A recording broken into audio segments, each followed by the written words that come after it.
Hi, I'm Rob. And I'm Rob. And this is Ask Rob and Rob. Hello, everyone, and welcome to Ask Rob and Rob, the show where you get your questions in, normally property related, and we answer them. Simple format, but it's served as well. You love it. We enjoy doing it, so let's carry on. And to help us carry on, let's give you a quick reminder of how you can get your questions into the show. Yep, it's old-fashioned, but it works. Just give us a call, 013-808-00035. That's 013-808-00035. Or go to propertyhub.net/ask. Either way, you can leave us a voicemail and get that burning question answered. Just like we're about to now for Harry. Hi, Rob and Rob. Harry here. I was interested by a recent episode that you did about flats versus houses. We mainly have flats in our portfolio and would like to diversify a bit more into new build houses. I live overseas, however, and find it hard to source good, well-priced houses remotely. Agents within the industry seem to me to be very focused on flats, and I very rarely have good housing opportunities brought to me. From your recent launch in Sheffield, there's clearly a demand for new build houses, and I wondered if you could give me any advice as to how to source these. Thanks for all your good work. Thank you, Harry. Really good question, because it helps me give everybody a little bit of an insight into what's happening in the market right now. Because, of course, it would be no secret for everybody to hear and understand that the property market is booming. But it's not just booming for second-hand properties. Of course, it's booming for new build houses as well. And the major developers, how they work is they don't build out a whole development site and then just sit on it and try and sell it all down. What all the big players will do is they will build a few a week, and they build them so a few come online to completion each and every week. So they then match their build rate to their projected sales rate.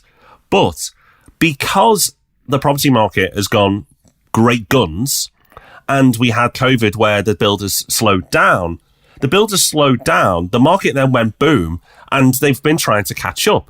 And put it simply, they have oversold. They are now months and months, some even in a year advance of their sales rate. So they have no need or no desire to do any sort of deal. And that's why it's hard to find well-priced houses remotely if you're looking for new build. Now, you could look away from new build, but I understand being overseas why new build is so attractive, because you should, in theory, have a lot less issues when it comes to maintenance, at least in the short term. You've got the builder's guarantee and so on. So it is very attractive to go for new build. However, I would say it's probably the same case for second-hand property. Trying to find well-priced houses remotely and being able to move at the pace that you need to, especially if you're being overseas, even second-hand houses, finding a great deal in a great area and a property that's in great condition is going to be really hard. So although that doesn't help you, at least it helps you understand what's happening. And you've referenced the launch in Sheffield, and that was with Property Hub Invest, one of our wonderful businesses that help people invest. And if you want to learn more about that, check out the Property Hub website, go to the invest page, and you can learn more there. And yes, we have been able to get some houses, although not as many as we'd like. And every time we have got some houses, in fact, every time we have got any properties last year, they all sold out straight away. And I mean, in minutes, not days or weeks, minutes, because obviously the deals that we get are stronger than you would get by doing it yourself. So it's up to you, Harry. I think you've got a few options, but none of them are that exciting. You've got patience. You could wait until the right one comes along. You could possibly broaden the type of properties that you're willing to look at. So properties that are in great condition but are second-hand. Again, it's not necessarily easy to find, but at least if you're looking at more, you can find more. I know you want to diversify a bit, so you've done apartments already, then you may not want to carry on, but is getting something better than nothing? That's for you to decide. Obviously, you know your portfolio best. So you could say, okay, I'm willing to take on another apartment, and then maybe the market will be more attractive for me to get a house the time after. Or finally, just put more time and effort into trying to find that deal for yourself. I know it's harder being overseas, but just set up all your Rightmove alerts, all that good stuff, and just try and find something yourself. I know it sounds crazy directing you away from our services, but I understand the demand as well. So, Rob, I think I've covered the basis there of how to approach this, at least hopefully giving a background to why it's happening will be helpful. But unfortunately, there's no silver bullet there. There's no easy win. All of them are a case of compromise in one way or another. Yeah, and unfortunately, I haven't spotted anything that you've missed either. It is just tough in the market at the moment, especially when you're further away. We've got a team of people who do this full time as their job, and they find it tough as well. That's just how it is at the moment. But hopefully, by using some kind of combination of the little tips Rob's given you about refocusing your criteria and things like that, you will manage to make it work for you, Harry. Let's see what kind of job we can do next for Adam. Hi, Rob and Rob. It's Adam here from Swansea. Massive fan of the podcast and really appreciate the content you're always putting out. So basically, I'm currently in the process of buying my first HMO in a student sort of area with a view to renting to students. But obviously, we've missed this academic year now, so we're not going to be able to get any students in there until next year. Just wondering if you had any advice really on how I can sort of monetize that property and make use of it between now and the start of the next academic year, because obviously it's going to be sitting empty for a while. So just wondering if you had any advice with regards to short-term lets or Airbnb and how best to go about that. Any advice would be much appreciated. Thank you very much. Okay, Adam, thank you for the question. I completely understand why you don't want a house that's just sitting there for the best part of a year that's going to be costing you money without bringing any money back in return. Your options are going to be very much dependent on the exact location, the type of property, the standard of the property, and things like that.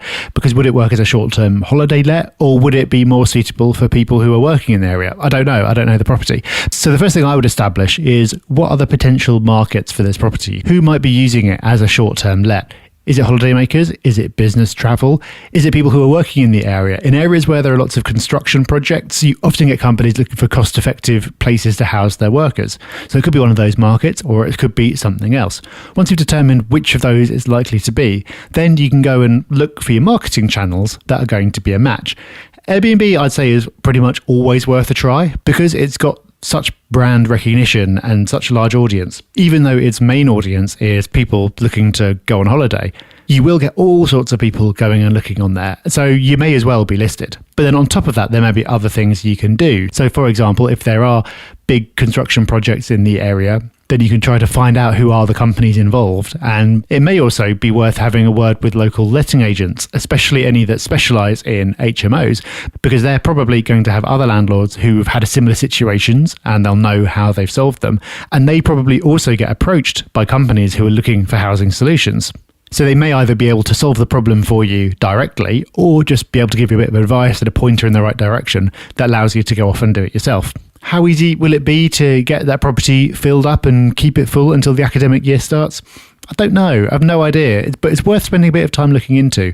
If you do find it hard going, you can at least be reassured that this is just a one-time thing. So hopefully you can get it into the academic year cycle, and then you're never going to have to think about this ever again. So if you are in a position where you're unable to find a good solution, then hopefully you've costed it into your figures and you're able to absorb the cost of having that property just sit there. So hopefully that is what you've done. And then anything that you do manage to find on top of that is a bonus. So again, a complete absence of a silver bullet for you, Adam. No easy answer to that one, but hopefully some thoughts to go off and explore. And I'm confident that you'll find a good solution. So thank you for your questions and thank you for listening. We'll be back on Thursday with the Property Podcast and, of course, back next week with Ask Rob and Rob. So until then, take care, have fun, bye-bye. Bye-bye.